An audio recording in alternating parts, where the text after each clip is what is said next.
साथीहरु मेरो च्यानलमा र यस नयाँ भिडियोमा तपाईहरुलाई स्वागत छ। आज म तपाईहरुलाई आईपी अकाउन्ट कसरी बनाउने, आईपी अकाउन्ट बनाइसकेपछि हामीले के फाइदाहरु उठाउन सक्छौं, के सेवा सुविधाहरु पाउन सक्छौं, यस विषयमा रहेर म तपाईहरुलाई जानकारी दिनेछु। नम्बर 1 तरिकाबाट तपाईहरुले के फाइदा उठाउन सक्नुहुन्छ भने तपाईहरुले आईपी अकाउन्ट बनाइसकेपछि नेपालको कुनै पनि ब्याङ्क चाहे नाममा होस् चाहे खातामा तपाईहरुले सजिलैसँग पैसा ट्रान्सफर गर्न सक्नुहुन्छ। यो त भयो नम्बर 1 फाइदा। अब हामीले सजिलैसँग यस्तो फाइदा उठाउन सक्छौं भने नम्बर 2 फाइदा के रहेको छ भने तपाईहरुले आईपी अकाउन्ट क्रिएट गरिसकेपछि नेपालको कुनै पनि सिम चाहे एनसीएल होस् चाहे नमस्तेमा त्यो सिममा तपाईहरुले सजिलैसँग ब्यालेन्स रिचार्ज सजिलैसँग ट्रान्सफर गर्न सक्नुहुन्छ।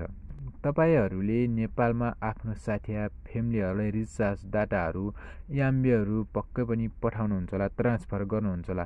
त्यही पनि बगालामा गएर या त पसलमा गएर।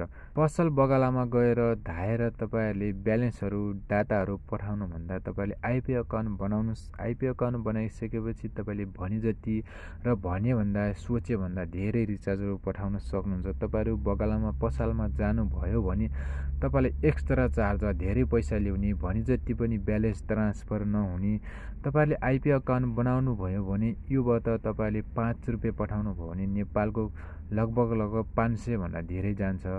बगालामा जानुभयो भने पसलमा जानुभयो भने त्यहाँ तपाईले रिचार्ज पठाउनु भयो भने 5 रुपैयाँको लगभग 200 300 यति नै जान्छ। तपाईले एक्स्ट्रा चार्ज धेरै चार्ज लिने, धेरै महँगो हुने हुन्छ।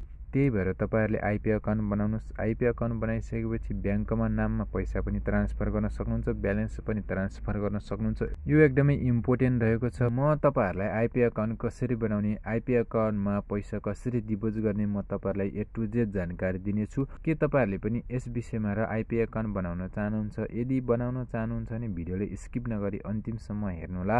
यदि तपाईहरु मेरो च्यानलमा पहिलोचोटि भिजिट गर्दै हुनुहुन्छ भने यस भिडियोलाई एक लाइक र मेरो च्यानललाई सब्स्क्राइब गर्नु भएको छैन भने भिडियोको तलपट्टि सब्स्क्राइब लेखेको होला, सब्स्क्राइब गरी बेल आइकनलाई टच गरेर अल नोटिफिकेसन गर्नुहोला, किनकि आउँदो दिनहरुमा यस्तै खालका भिडियोहरु मैले ल्याउँदा तपाईहरुले सजिलैसँग पाउन सक्नुहुन्छ। अब लागौं ढिला नगरी विषयवस्तुतिर। आईपी अकाउन्ट बनाउनलाई सबभन्दा पहिले आफ्नो मोबाइलको होम स्क्रिनमा जानु होला। होम स्क्रिनमा आइसकेपछि तपाईको मोबाइलको होम स्क्रिनमा प्ले स्टोर होला, जस्ट सिम्पली त्यसमा एकचोटी टच गर्नु होला। टच गरिसकेपछि यस्तो खालको इन्टरफेस खुलेको देख्न सक्नुहुन्छ। यहाँनिर देख्न सक्नुहुन्छ सर्च एप्स भनेर लेखेको छ, यसमा एकचोटी टच गर्नु होला। टच गरिसकेपछि यस्तो खालको इन्टरफेस खुलेको देख्न सक्नुहुन्छ। अब हामीले यहाँनिर टाइप गर्नुपर्ने हुन्छ ipay।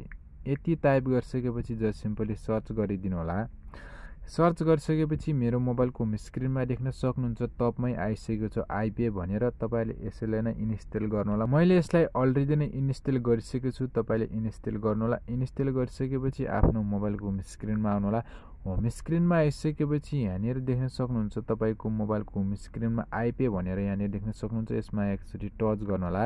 टच गरिसकेपछि यस्तो खालको इन्टरफेस खुलेको देख्न सक्नुहुन्छ। यदि तपाईहरु पहिलोचोटि यसलाई ओपन गर्दै हुनुहुन्छ भने तपाईको त्यहाँनिर ल्याङ्ग्वेज सिलेक्ट गर्ने आउँछ, तपाईले ल्याङ्ग्वेज सिलेक्ट गर्नु होला। सिलेक्ट गरिसकेपछि यस्तो खालको इन्टरफेस खुलेको देख्न सक्नुहुन्छ। यस्तो खालको इन्टरफेस खुलिसकेपछि यहाँनिर तपाईले मोबाइल नम्बर टाइप गर्नु होला।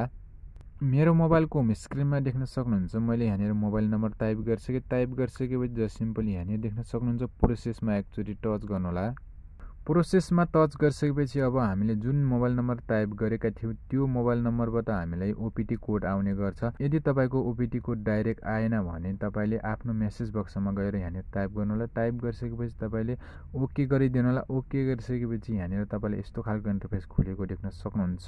स्क्यान डकुमेन्ट भनेर लेखेको छ। यो स्क्यान डकुमेन्ट भनेको तपाईसँग के छ, लाइसेन्स छ भने लाइसेन्स, आईडी कार्ड छ भने त्यो आईडी कार्डलाई स्क्यान गर्नु होला। म स्क्यान गर्न गइरहेको छु। तपाईहरुले आईडी स्क्यान गर्नलाई तपाईले प्रोपर तरिकाले लाइट आउने गरी तपाईले स्क्यान गर्नु होला। स्क्यान गर्दाखेरि अगाडि पछाडिको हामीले स्क्यान गर्नुपर्ने हुन्छ। तपाईले पनि स्क्यान गर्नु होला। म स्क्यान गर्न गइरहेको छु। यहाँनिर देख्न सक्नुहुन्छ please change to the inter side of your document भनेर लेखेको छ। अब हामीले फ्रन्ट साइडको ल्याइसकेका छौँ। अब हामीले अर्को पट्टिको हामीले स्क्यान गर्नुपर्ने हुन्छ। जस्ट सिम्पली यहाँनिर देख्न सक्नुहुन्छ कन्टिन्यूमा एकचोटी टच गरिदिनु होला। कन्टिन्यूमा टच गरिसकेपछि अब हामीले फेरि पनि स्क्यान गर्नुपर्ने हुन्छ। अर्कोपट्टि तपाईले प्रोपर तरिकाले स्क्यान गर्नु होला। देख्न सक्नुहुन्छ यहाँनिर होल्ड स्टिल भनेर लेखेको छ। यहाँनिर देख्न सक्नुहुन्छ प्रोसेसमा चलिरहेको छ। तपाईको मोबाइलको होम स्क्रिनमा पनि प्रोसेसमा चलिरहेको छ होला।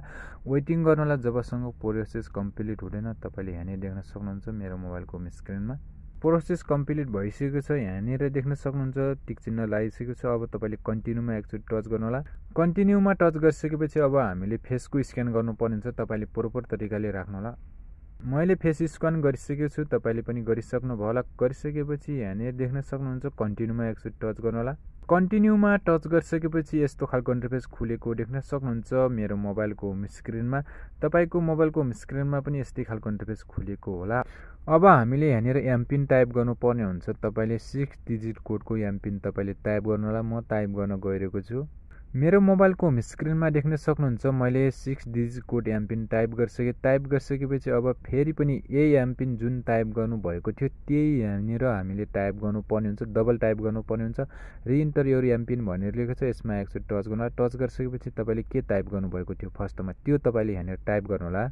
यहाँनिर देख्न सक्नुहुन्छ मेरो मोबाइलको होम स्क्रिनमा मैले सेम एमपिन टाइप गरिसकेको छु। एमपिन टाइप गरिसकेपछि यहाँनिर देख्न सक्नुहुन्छ इनेबल बायोमेट्रिक भन्छ। यहाँनिर देख्न सक्नुहुन्छ यो चाहिँ टिक अवस्थामै छोड्नु होला। यो भनेको तपाईँले यो एप्समा बाइचान्स यो एमपिन भुल्नुभयो, भुलिसकेपछि तपाईँले सजिलैसँग फिङ्गर प्रिन्टबाट यो एप्स खोल्न सक्नुहुन्छ। यति गरिसकेपछि यहाँनिर देख्न सक्नुहुन्छ मेरो मोबाइलको होम स्क्रिनमा आई एग्री टु टर्म भनेर लेखेको छ, यसमा एकचोटि टच गर्नु होला। टच गरिसकेपछि सेट एमपिन भनेर लेखेको छ, यसमा एकचोटि टच गर्नु होला। टच गरिसकेपछि यहाँनिर प्रोसेसिङमा चलिरहेको छ। जबसम्म प्रोसेसिङ कम्प्लिट हुँदैन तबसम्म तपाईँले वेटिङ गर्नु होला।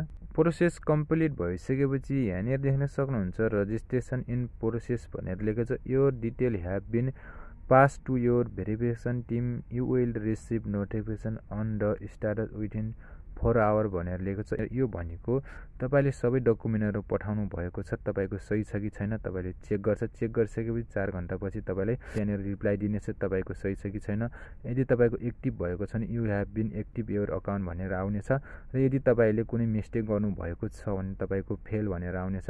यदि तपाईँको कुनै मिस्टेक छ भने तपाईँको रिजेक्ट भनेर आउनेछ। रिजेक्ट कस्तो अवस्थामा आउँछ भने तपाईँले यही मोबाइल नम्बरबाट सेम मोबाइल नम्बरबाट दुईवटा मोबाइल ब्याङ्किङ एक्टिभ गर्दै हुनुहुन्छ भने त्यस्तो अवस्थामा रिजेक्ट आउने गर्छ।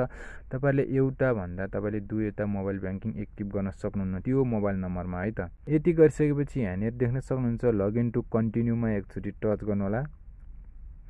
टच गरिसकेपछि यहाँनिर देख्न सक्नुहुन्छ तपाईँले जुन मोबाइल नम्बर टाइप गर्नुभएको थियो राख्नुभएको थियो यहाँनिर टाइप गर्नु होला।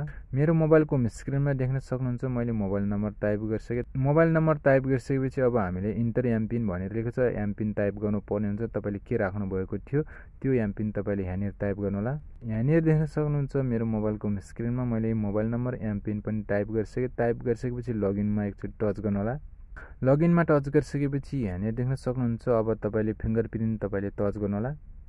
फिङ्गर प्रिन्ट टच गरिसकेपछि यहाँनिर डाइरेक्ट खोलिसकेको छ। यहाँनिर देख्न सक्नुहुन्छ मेरो मोबाइलको स्क्रिनमा यहाँनिर देख्न सक्नुहुन्छ मेरो मोबाइलको स्क्रिनमा अपडेट नाउ भनेर लेखेको छ, यसमा एकचोटि टच गर्नु होला। टच गरिसकेपछि यहाँनिर सम्पूर्ण प्रोसेसहरू तपाईँले लेख्न सक्नुहुन्छ। यहाँनिर मेरो मोबाइलको स्क्रिनमा यहाँनिर आइसकेको छ, मेरो नाम आइसकेको छ। मेरो नाम आइसकेपछि एडिसनल नेम भयो तपाईँले यहाँनिर पनि राख्न सक्नुहुन्छ। यदि तपाईँले नराखे पनि हुन्छ।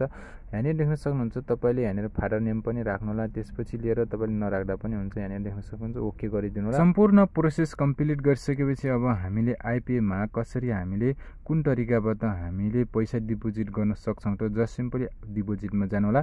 डिपोजिटमा गइसकेपछि यहाँनिर देख्न सक्नुहुन्छ डेबिट कार्डबाट पनि तपाईँले सजिलैसँग ब्यालेन्स तपाईँले पैसाहरू डिपोजिट गर्न सक्नुहुन्छ। सिबीबाट सेल्फ सर्भिस यानि सेल्फ सर्भिस भनेको भोडाफोन सपमा जानुहोस्। भोडाफोन सपमा गइसकेपछि तपाईँले आइपिएमा सजिलैसँग ब्यालेन्स डिपोजिट गर्न सक्नुहुन्छ। तपाईँहरूले पैसा डिपोजिट गरिसकेपछि यहाँनिर देख्न सक्नुहुन्छ ट्रान्सफर भनेर लेखेको छ, ट्रान्सफरमा एकचोटि टच गर्नु होला। ट्रान्सफरमा टच गरिसकेपछि लोकल ट्रान्सफर पनि गर्न सक्नुहुन्छ, इन्टरनेसनल ट्रान्सफर पनि गर्न सक्नुहुन्छ। लोकल ट्रान्सफर यहाँनिर देख्न सक्नुहुन्छ, इन्टरनेसनल ट्रान्सफर तपाईँले यहाँनिर सजिलैसँग ब्यालेन्सहरू पैसाहरू ट्रान्सफर गर्न सक्नुहुन्छ। यो त भयो आइपी अकाउन्ट कसरी बनाउन र के फाइदा लिन सक्छौँ मैले तपाईँहरूले सम्पूर्ण जानकारी दिइसकेको छु। म तपाईँहरूलाई आइपी अकाउन्टमा कसरी पैसा डिपोजिट गर्ने, डिपोजिट गरिसकेपछि नेपालको कुनै पनि ब्याङ्क नाममा या खातामा कसरी पैसा ट्रान्सफर गर्ने र आइपी अकाउन्टबाट ब्यालेन्स कसरी ट्रान्सफर गर्ने म अर्को भिडियो बनाएर ल्याउने छु। यस जानकारी पाउनलाई अन्य भिडियोहरू जानकारी पाउनलाई मेरो भिडियोलाई लाइक र सब्सक्राइब र कमेन्ट गर्न नभुल्नुहोला। यति गरिसकेपछि तपाईहरुले सम्पूर्ण प्रोसेसहरु थाहा पाइसक्नुभयो होला। भिडियो हेर्दै गर्दा तपाईहरुलाई कुनै कन्फ्युजन लागि मलाई मेसेज गर्न सक्नुहुन्छ। म तपाईका चाहना जिज्ञासालाई रिप्लाई दिने प्रयास गर्नेछु। भिडियो कस्तो लाग्यो? भिडियो मन परेर यस्तै खालका जानकारी पाउनलाई आगामी दिनहरुमा यस्तै खालका जानकारीहरु पाउनलाई यस भिडियोलाई एक लाइक र मेरो च्यानललाई सब्स्क्राइब गर्न नभुल्नुहोला भन्दै थ्यांक्स फर वाचिङ।